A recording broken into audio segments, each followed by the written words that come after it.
All right, Michelle Obama, she's back out on the warpath. She's promoting a book called The Look. This is wonderful Michelle Obama talking about glamour and clothes and the time she spent in the public eye in the White House as Obama's first lady. And this woman could put a book out and she'll be on all the shows. She'll be on The View. She'll be dancing down the hallway for that idiot's show. I can't even, Kelly Clarkson. And she's going to talk about the clothes and the glamorous clothes that she wore during her time in the White House. This moose never looked good in anything. It always looked like they were shoving an old Oakland Raiders linebacker into a dress. Just terrible.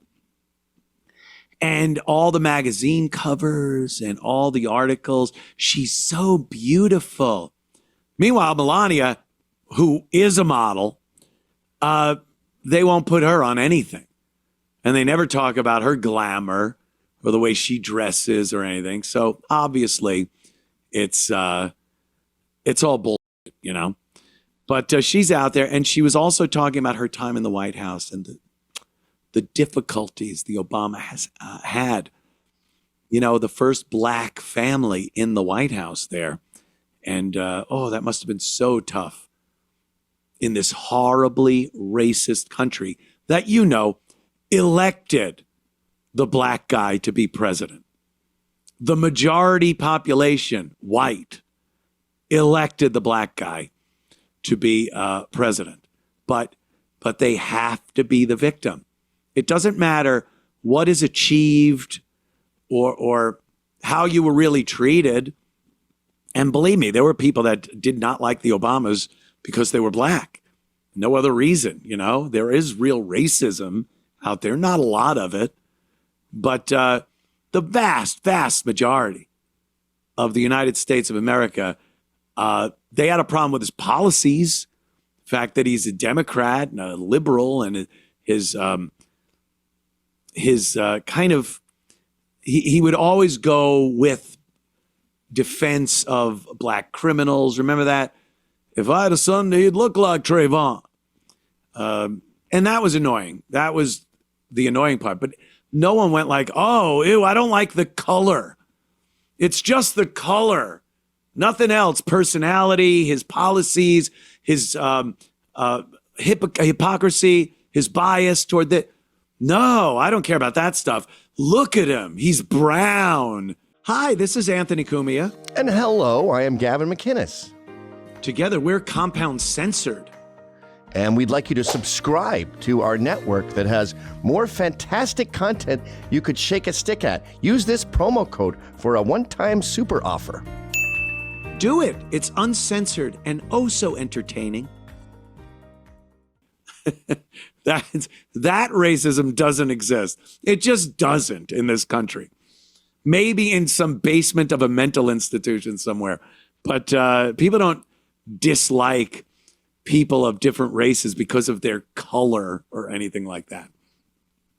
So, Michelle's got to be the victim constantly. And she's going around, just still whining about it all. Play that clip of Michelle saying that she got to straighten her hair out. It's just, this is true oppression. Having to straighten your hair as a black woman. Let's listen. Hair as women of color, that the way our hair naturally grows out of our head, it's beautiful. But if we struggle to make it look like the standard, that means we are spending thousands of hours and lots of money straightening out what is naturally curly hair, right? And that takes time out of your life. It costs money. Hair as women of color. Why then? She's the one that said that natural curly hair, it's beautiful, you could stop right there then. Where's your afro? Where's your natural? Where's your curly ass fucking Angela Davis, big fucking afro pick in it afro, if it's so beautiful?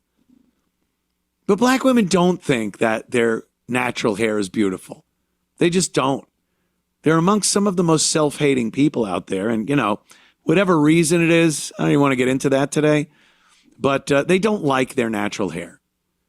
And like Big Mike there said, they're willing to spend so much time and money and energy into having that fake straight hair. You have to ask yourself why. All we hear about is this pride in their blackness, every aspect of it, the culture, their customs, and their clothing, jewelry, hair, skin, nails, all of it.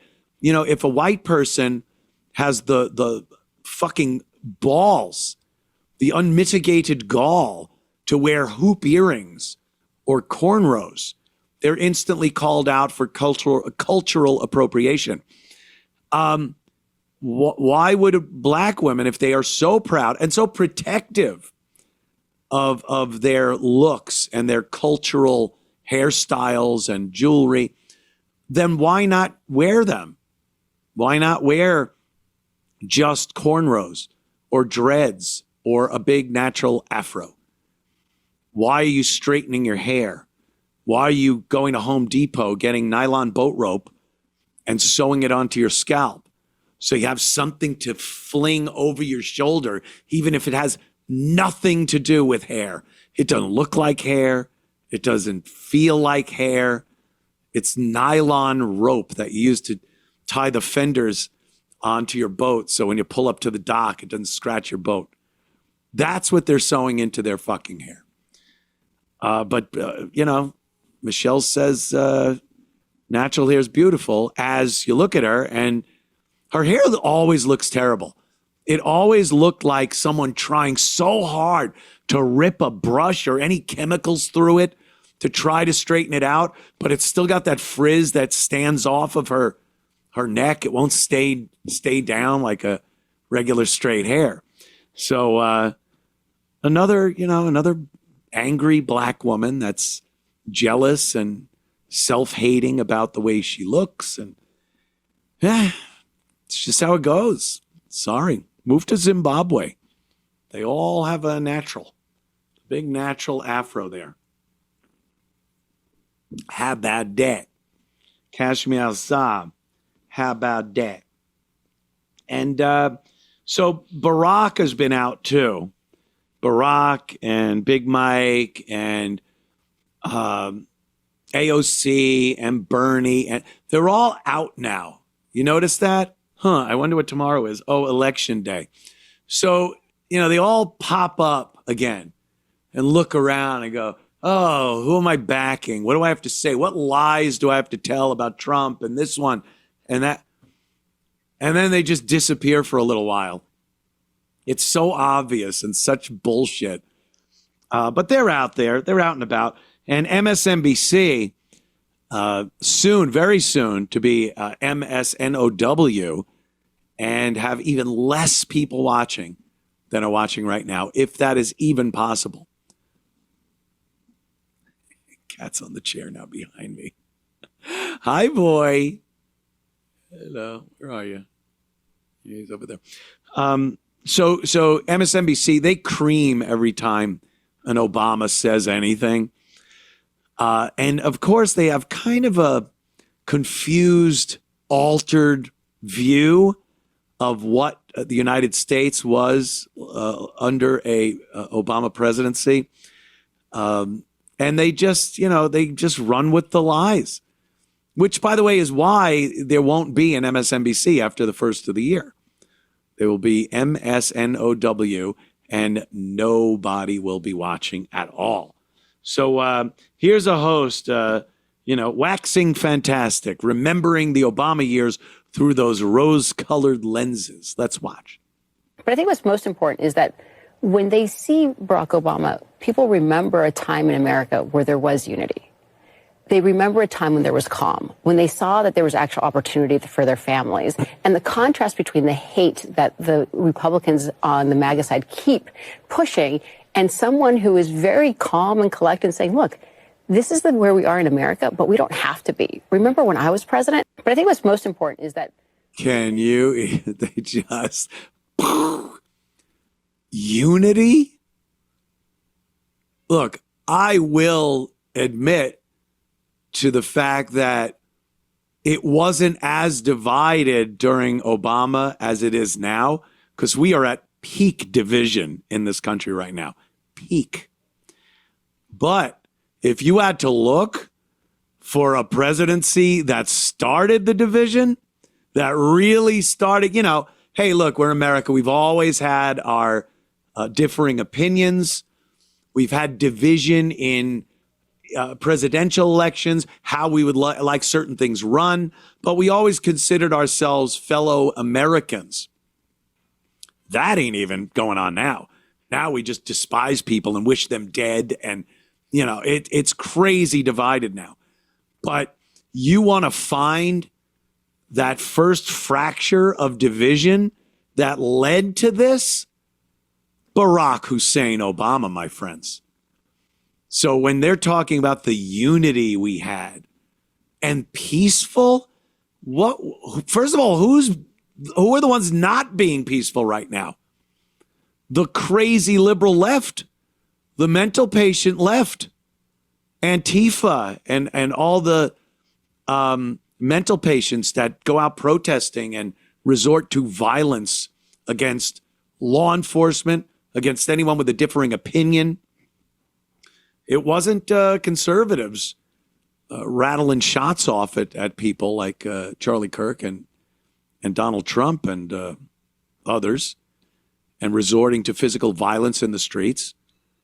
So the peace, Trayvon Martin, the riots, Mike Brown, you know, all that fucking shit, the riots, all that was peaceful. Why? Because the woman there at MSNBC agreed with what was going on. Oh, could you slide the door open? Poor Neo wants to get out now. There he goes. There's like an airlock for him to get out. He's got to go through the glass door, but then the cage is in front of him, and then he's got to jump up on a shelf because the dog will get him. Good boy. Oh, take Dummy away so poor Neo could get up on the shelf. It's like a cartoon in here. It's like fucking, like the dog and Sylvester. They're adorable though. What are you gonna do? I've turned into quite the animal lover over the course of the years. They're good. They're good things. They're good life forms. They mean well, even when they're being little assholes. I think they have more heart and soul than a lot of fucking people out there, that's for sure. Just the fact that I could watch horrific videos of people being hurt and killed, and I have to scroll away so quickly from any video that shows an animal even being slightly abused by somebody. Animals are the shit. Oh, I'll eat a motherfucker, though. Don't think I'll watch those videos of some fat girl brushing a cow's hair with her little hairbrush out in the pasture, playing a banjo for a little herd of cattle, and they all seem to be captivated by the sound.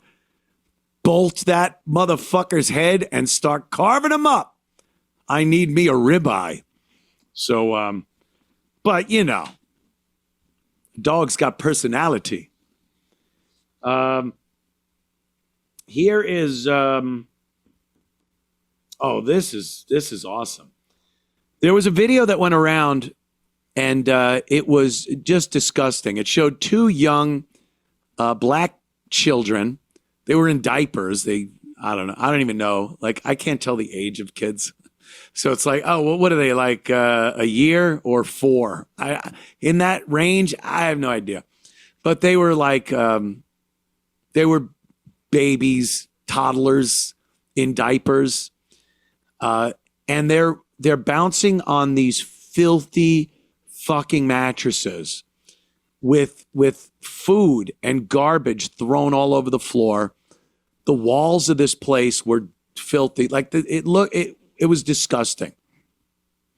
And I guess someone figured out who this was and called Child Protective Services, and they visited this house. And the mother is a Haitian woman. And this is a perfect example of, first of all, no shame. No shame at all.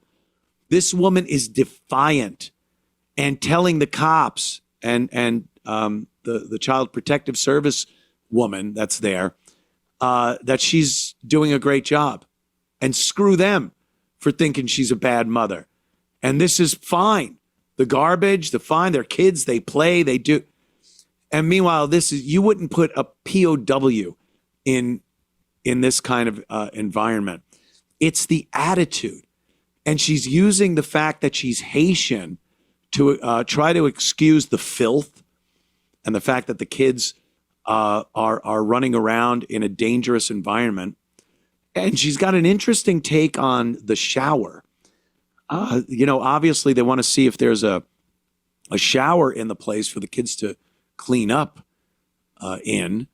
And she's got a very unique Haitian take on the shower. Watch this. It's infuriating. Inside of my home, I'm talking to a police officer, therefore let me go ahead and abide by ordinance. Can I do that? Thank you very much. So this is my home, in which they, excuse me, I'm in the camera now, so I don't know if you want to appear. The CPS lady says she doesn't want to be in the camera. Fast. Okay, they said they wanted to see my kids. I can't open the door and let the kids run around so that you can yell at me for letting the kids run around. You understand that? Okay, so go ahead, Miss CPS, come on in. You're free to come in. Excuse me, honey. They're children. Please don't get angry. All right, my food. What is wrong with my food? Why is the camera on my food? Gotta make sure that you have food for the child. Okay, the food is in front of you, and I will open my fridge. I do not know you. Give me a second. Could you pause it for a minute? She goes, "There's food in front of you." There seems to be food in a bin outside. Like, what? Doesn't the food go in your house? And she's talking about it like, yeah.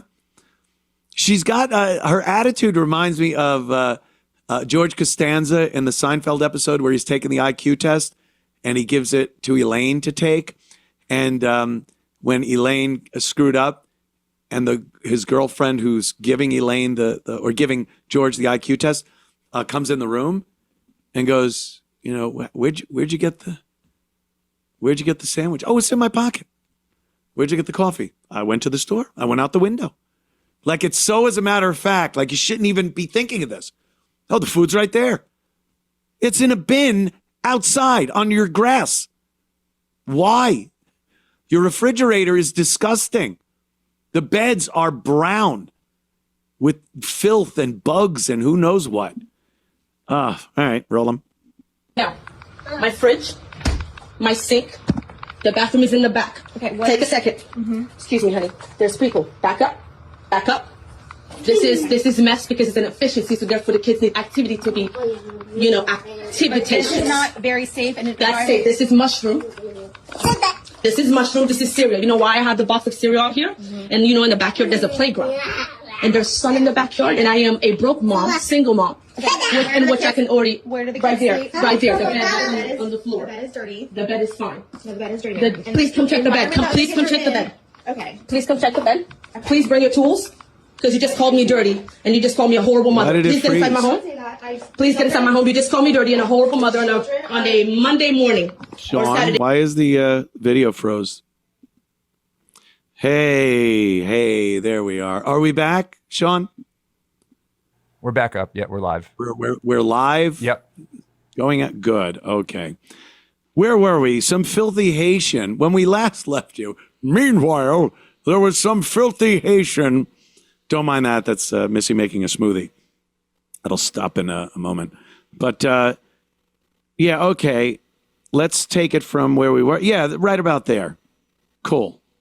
The floor. The bed is dirty. The bed is fine. No, the bed is dirty. Please come check the bed. Please come check the bed. Okay. Please come check the bed. Please bring your Please, tools. poor kids. Because you just called me dirty and you just called me a horrible mother. Please get inside my home. Yeah, you're dirty and a Please get horrible inside my home. mother. You just called me dirty and a horrible mother on a Yeah. Monday morning. Accurate. Or Saturday, whatever it is. She don't know if it's Monday or Saturday, by the way. Over here because I'm Haitian and we don't shower the way you shower. Please hold yourself. So therefore, we shower right there outside underneath the sun. And we have pool days and outside days and toys in the water. And then there's a trampoline in the back. And what we do, army training. No, we don't use the shower. The shower is just for presentation. Because I'm Haitian and I shower outside. With a box of food in which they lie. That's why they play because they're children. And I can also sleep outside as well. Due to the fact that this is my backyard in which I pay rent for. Okay, I'm gonna step outside and call my Go ahead and supervisor. go ahead, step outside, call your supervisor, and I'll get my video ready again. Are the children not in daycare? No, they're not in daycare. They're with me in my efficiency home with a playground in the backyard and a box of food outside and where we shower outside. Please don't call your supervisor. Make it quick. I don't have all day, nor do I have all morning. Let me close the door for you. Please close the gate if you can. I can do that for you guys. The balls. She just, like, please, call your supervisor, get that, like the staccato talking and the demands and the how dare yous. She doesn't have a shower. She says she showers outside. So she runs a fucking hose over her head. And the kids apparently go in the pool. That's their bath, is just going in the pool and playing outside. The house was filthy. And she's, not only is she not ashamed, she's proud of it. Oh, they don't go to daycare. Daycare's like right here. We have activities. I got a box of food outside. So she lets her little diapered kids run around. She throws a box of food and a hose at them. And then when the Child Protective Services call her a horrible mother and that the house is a filthy mess, she gets a little angry at that. And they're trying to tell you that they don't eat your pets. When they bring them from Haiti and they transplant them to somewhere like Springfield, Ohio, and your dogs and cats start missing, that you're a horrible person to suggest that maybe they're eating your pets. You know, when Trump said it and J.D. Vance said it, they were like, the bigotry that they live like animals. A woman's living like a fucking animal. And she's got 2 kids. God knows the disgusting, like, you think she changes those diapers at any set time? I mean, I'm waiting. I'm just waiting for that culture to fucking prove me wrong at some point. Just at some point, could you do something where I have to go, oh, wow, man, I might be wrong about this. I haven't seen anything even close to that. So keep working on it. Keep working on it. There was a hurricane in Jamaica about a week or so ago, and it was pretty devastating for Jamaica. I mean, aside from the resorts down there, it's all corrugated tin roofs and cinder blocks. And, that gets knocked down, they'll pop some more up. So, as far as their infrastructure goes, I don't think much damage was done. But if you're at a resort and there is a hurricane, perhaps some of the amenities that are usually at your whim aren't going to be available. And I would assume most people would take that in stride. All right, there's not a big breakfast layout today because there's a hurricane. So maybe I have to deal with that. The usual suspects, once again, not understanding that they aren't the center of the universe, and sometimes things happen, and you can't always get what you want, as the song goes. Let's listen to this lovely young lady. So why can't we leave when y'all fucking feeding us pastries for breakfast? and we still had to pay full price to stay here? Like, come on. May I ask where you're going now? We going to get something to eat. Everything closed across the street. Everything closed. Gas station, shopping mall, everything closed. So what are y'all doing for gas? You all knew this storm was coming, right? So you gonna give us bag lunches, bag breakfast, some pastry? That's so disrespectful. That's so disrespectful that she's going to get bagged breakfast and some pastries because there was a deadly hurricane. There are a lot of people got killed because of this hurricane, but it's disrespectful that fucking Jemima isn't getting her big breakfast that she's due there at the big resort in Jamaica. The entitlement is really what gets you. The complete lack of understanding a situation and being able to reason through it, logically assess what has happened. I'm here. I booked a vacation in Jamaica. Through the powers of nature, there has been a hurricane, and I have to assume some things will not be there. Some of the amenities, one of them being breakfast. You can then take it up later. Perhaps when you get home, you can check into getting some type of refund because of the hurricane. I don't know. I don't know what the protocol is. But to tell the guy that it's disrespectful that she's not having this lavish breakfast after a shitload of people were killed in a hurricane, and that the infrastructure, the gas station, all the places around the resort are closed. I would have to assume the resort is probably on generator power, and she's got problems, and it's disrespectful. And that's an American black woman right there. They probably hate when American black women come down to Jamaica and vacation. The most demanding people and the least gratitude out of them for it. You won't get a tip.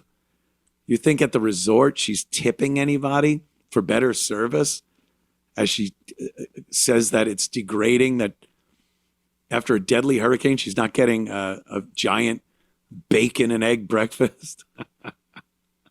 They just again, please, one thing, and make me have to go, wow, I guess I can't say that all the time now. I'm just waiting. One instance, please. Give me one fucking instance. So if you enjoyed that clip, then subscribe to Compound Censored using this promo code.